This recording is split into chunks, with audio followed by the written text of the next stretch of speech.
Things I learned being a couples therapist for 35 years.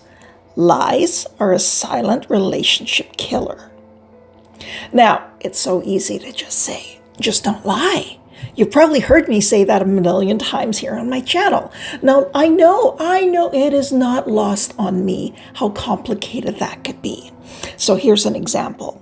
Maybe you have an ex who has just gotten in touch with you out of nowhere and just kind of with a little, hey, I was thinking about you today when I saw this thing, and you're texting back and you're saying, oh, that's nice. Okay.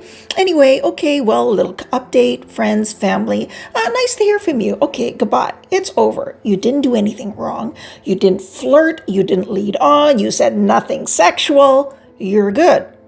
Now, a little bit later, you're with your partner. Should you tell them about this little innocent conversation? Again, no lines were crossed. And, the other thing too is your partner is a little on the jealous side. Great person, loving, kind, everything you want to be in your relationship. Except sometimes your partner just likes to get a little bit protective and maybe not so reasonable when they're protective like that. Because, we're humans. We are nothing but imperfect. Do you tell him? Let's add this. Your partner's actually quite stressed these days. Maybe he's got they have a lot of issues at work. They're feeling kind of low on themselves. Maybe they're not happy with how their body is and wish it were different. Self-esteem is kind of down. Mood's kind of down. A little bit cranky. Do you tell him? Whew, now it's getting complicated. And you're thinking, well, okay, why don't I just tell them when they're feeling better? Right? Because, they're not very good with conflict. And who wants conflict? I don't want it. You don't want it. Nobody wants it. No matter what anybody says, we hate it. I hate to be the one to break this to you here. But when you hold in information because you don't think your partner can handle it, you are blaming them for your actions or inactions. You're already telling them it's their fault that you have to lie to them because they're not very good with the truth. Many couples fall into that sense of reasoning, and we can justify that to ourselves. Here's another very important truth I need to tell you about. I don't want you to be in a place where relationships are breaking. And okay, not a big deal, a little lie here and there. Okay, these things stack. The minute you start filtering what you say, you're going to get in the habit of filtering more and more.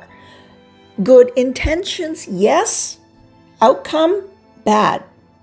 Here's the thing. When you're slightly filtering, your partner knows.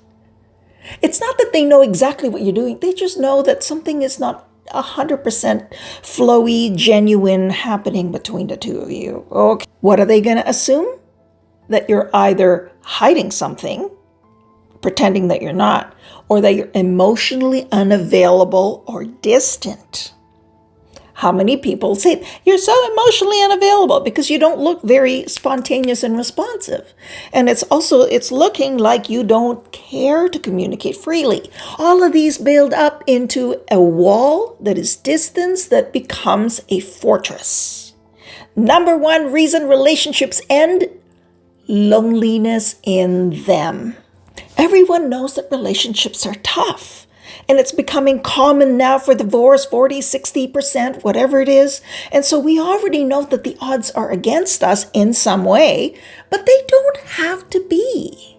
With all the challenges, and there are many that relationships face, the last thing we need is another wall, another barrier, another hindrance. One more challenge. I don't want you to be one of the people who knocks on my door saying, help us save this relationship. Or I cheated on my partner because of this. My partner cheated. No. I'm telling you this because there are ways to avoid going down the path of disturbance. If you want to learn more about having difficult conversations, check out this video, and I will see you in the next one.